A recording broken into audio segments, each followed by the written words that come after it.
मैं हूं अंकित अवस्थी। आज 13 जून की सुबह सुबह कुछ ऐसी तस्वीरें आपके सामने सरफेस होना शुरू हुई जिससे फिर एक बार खाड़ी में यानी मिडिल ईस्ट के अंदर युद्ध की चिंताओं ने अपनी तरफ से डेरा डालना शुरू कर दिया है। साथियों, कुछ तस्वीरें हैं जो आज सुबह की हैं। इन तस्वीरों को अगर आप देखें तो ये ईरान के शहर तेहरान में बजते हुए सायरन और उठती हुई धुआं, साथ में अटैक करते हुए मिसाइल्स को यहां देखा जा सकता है। आपके सामने कुछ तस्वीरें हैं जो आज सुबह की हैं, ईरान की राजधानी तेहरान की हैं। कुछ इस तरह से धुएं के गुबार यहां उठ रहे हैं। कुछ बिल्डिंग्स में इस तरह की आग लगी हुई नजर आ रही है। ये सारी दुर्घटना या सारा की सारा ये जो आप नजारा देख रहे हैं, ये एक हमले का है जो कि ईरान के ऊपर इजराइल से किया गया है।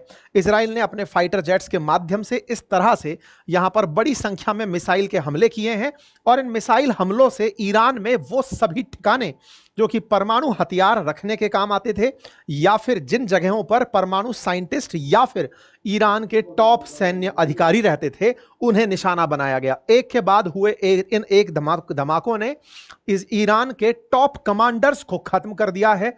टॉप साइंटिस्ट को यहां से खत्म करके परमाणु कार्यक्रम से पीछे धकेल दिया है।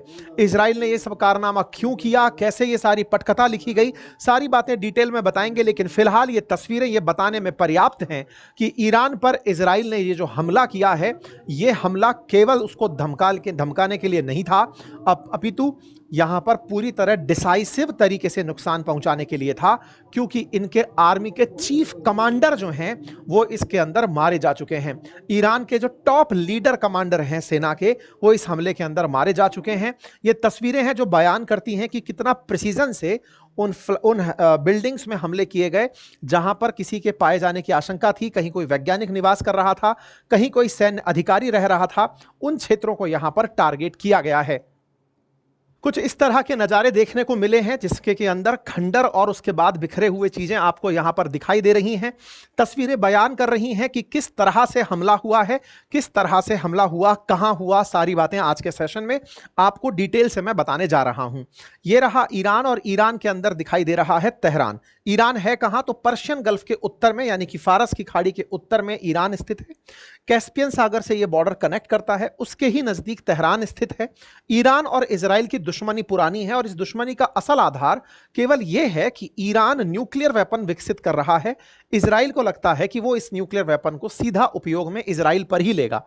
इजराइल ईरान की वजह से काफी चिंतित रहता है कि वो इतना सा देश है, किसी भी समय उस पर अगर कोई हमला होगा तो वो पूरी तरह साफ हो जाएगा।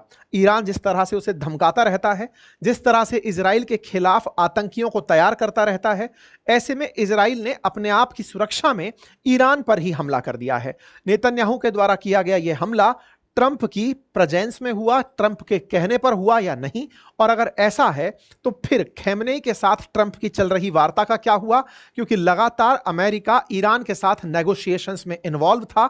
यह जानकारी हमने कुछ दिनों पहले भी आपको दी थी जब ईरान को लेकर के ट्रंप से नेतन्याहू या फिर नेतन्याहू से ट्रंप भिड़ गए थे। उन्होंने कहा कि मैं ईरान के साथ नेगोशिएट करने जा रहा हूं।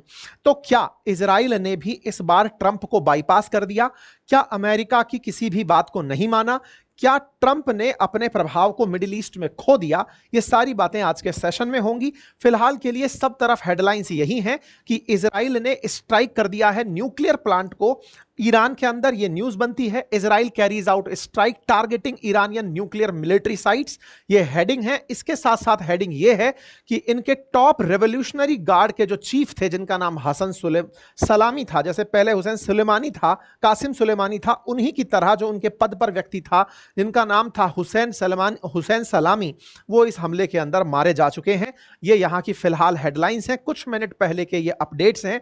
ईरान के रेवोल्यूशनरी गार्ड के चीफ हुसैन सलामी अब नहीं रहे और इस तरह से ये न्यूज निकल कर आती है। न्यूयॉर्क टाइम्स की माने तो इजराइल की सेना ने तेहरान के आसपास कम से कम 6 सैन्य ठिकानों को निशाना बनाया। इनमें से 4 जगहों पर परमाणु ठिकाने थे।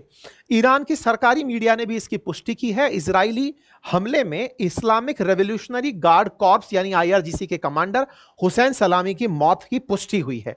हमले में ईरान के दो प्रमुख परमाणु वैज्ञानिक मोहम्मद मेहदी तेहरानची और फरदून अब्बासी भी मारे गए हैं। इजराइल ने दावा किया है कि हमले में ईरान के आर्मी चीफ मोहम्मद बाघेरी, सेना के अन्य बड़े अधिकारी और कुछ वरिष्ठ परमाणु वैज्ञानिक भी मारे गए हैं। ये तस्वीरें हैं जो कि मोसाद कमेंट्री के द्वारा नातांज पर हुए हमले की डाली गई हैं कि नातांज में परमाणु फैसिलिटी पर कुछ इस तरह से हमला हुआ है। कुछ इस तरह की वीडियो फुटेजेस भी निकल कर आई हैं। देखिए, पूरी दुनिया को यह पता है कि ईरान लगातार परमाणु हथियार विकसित करने का प्रयास कर रहा है। तो इजराइल ने इस ऑपरेशन को ऑपरेशन राइजिंग लॉइन नाम दिया है और ईरान का जो ये उद्देश्य है कि वो इजराइल को खत्म करेगा, उससे निपटने के लिए इन्होंने ये काम कर दिया है। इन्होंने कहा कि इजरायली डिफेंस फोर्सेस ने प्रिएम्प्टिव, प्रिसाइज और कंबाइंड ऑफेंस किया है ईरान के न्यूक्लियर प्रोग्राम के खिलाफ।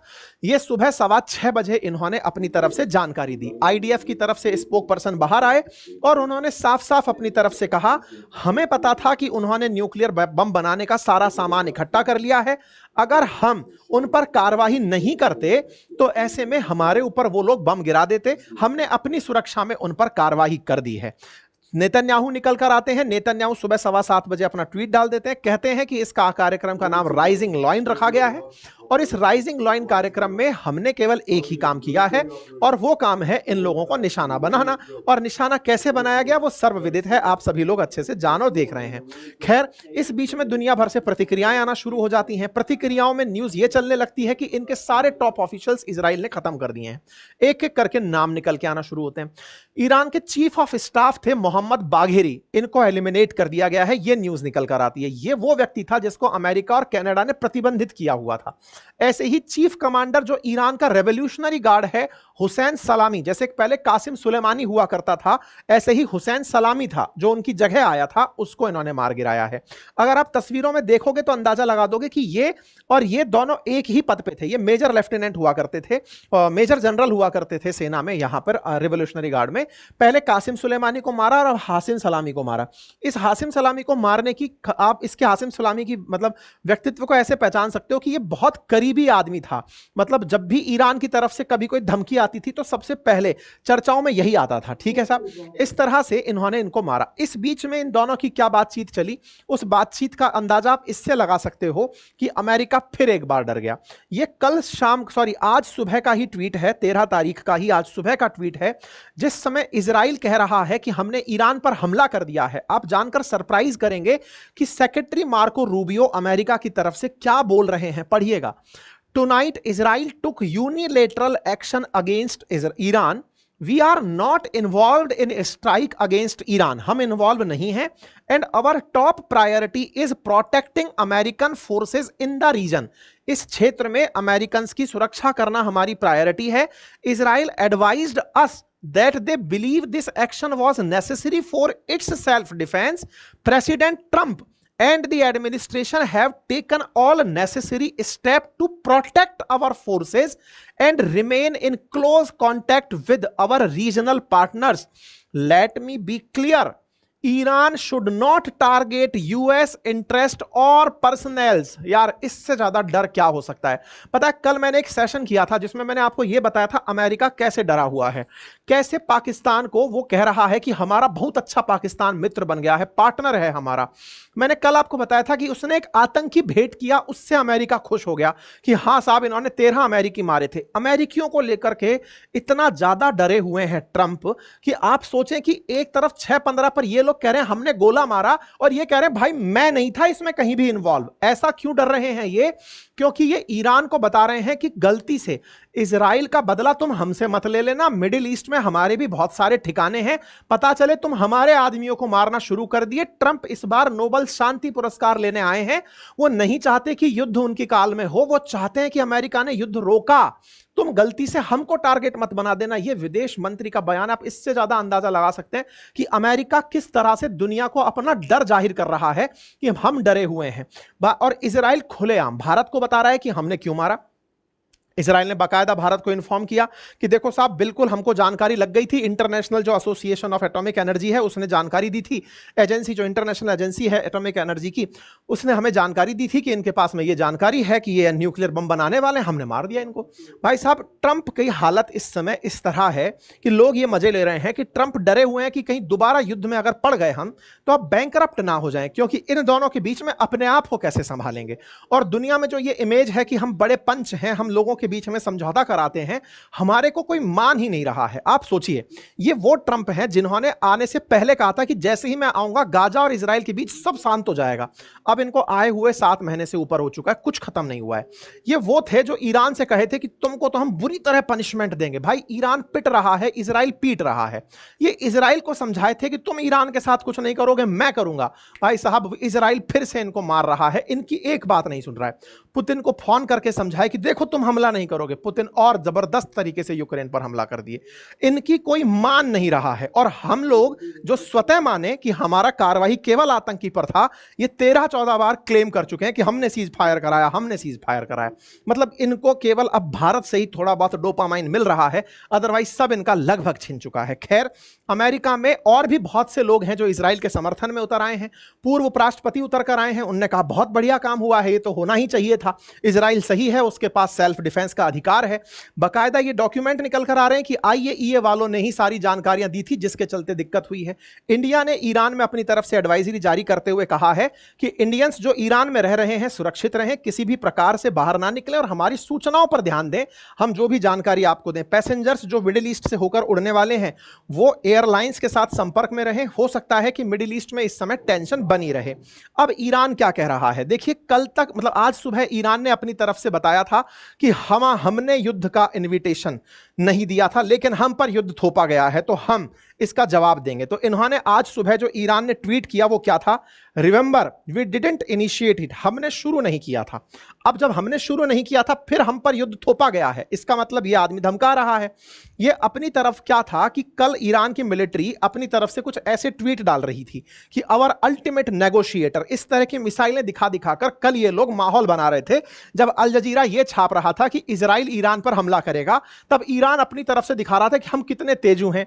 असल में कल ईरान अपनी तरफ से ये तस्वीरें डाल डाल करके कि we are totally worry free, मिसाइलें दिखा दिखा करके धमकाने लग रहा था। कल जो ये आदमी, जो कल की तस्वीर मैं आपको दिखा रहा हूं, ये था वो हुसैन सलामी जो अपनी तरफ से इजराइल को कल धमकाते हुए कह रहा था कि our forces stand fully ready to counter any threat और any prepare to tackle every possible scenario. कल जो ये व्यक्ति बोल रहा था आज ये है नहीं। सुबह इसी आदमी को इन्होंने टारगेट कर दिया। ये आईआरजीसी का कमांडर इन चीफ था, इसी को इजराइल ने मार दिया। तो जो व्यक्ति ये कह रहा था कि हम डिफेंस के लिए तैयार हैं, हम किसी भी हमले के लिए तैयार हैं, इजराइल ने उसी को मार दिया। इजराइल ने ईरान में एक डर भरने का प्रयास किया कि जिन लोगों के दम पर तुम लोग उछल रहे हो वो भी मेरे आगे कहीं नहीं बचेंगे। खेमनेई की तरफ से कल भी ट्वीट आ रहे थे और आज भी आ रहे हैं। खेमनेई ने अपनी तरफ से ट्वीट में कहा, हमारे दुश्मन ने हम पर अटैक किया है, several commanders and scientist have been martyred, वो शहीद हो गए हैं। खेमनेई की तरफ से अपनी तरफ से आया कि जियोनिस्ट रेजिम ने हमारे ऊपर अटैक कर दिया है। खेमनेई ने अपनी तरफ से सारी जानकारी देते हुए कहा कि जियोनिस्ट रेजिम ने हम पर अटैक कर दिया है। अब देखते हैं ईरान का क्या रिटेलिएशन होता है इस पूरी घटना पर, इजराइल के ऊपर। अपडेट के लिए चैनल को सब्सक्राइब कर लें। जैसी भी कोई जानकारी आती है मैं आप लोगों के साथ अवश्य साझा करूंगा। आप इस विषय पर क्या सोचते हैं, भारत का स्टैंड क्या होना चाहिए, भारत किस तरह से इस मसले पर इजराइल और ईरान के बीच में अपने आप को रखता है, आप अपनी राय कमेंट बॉक्स में अवश्य रखें। फिलहाल के लिए इतना ही। जानकारी पसंद आई हो तो साथियों से साझा करें, चैनल पर नए हैं तो सब्सक्राइब कर लें। बाकी हमारे कोर्सेज बातें बाजार की एप्लीकेशन और अपनी पाठशाला एप्लीकेशन पर अवश्य जाकर चेक करें। Thank you so much.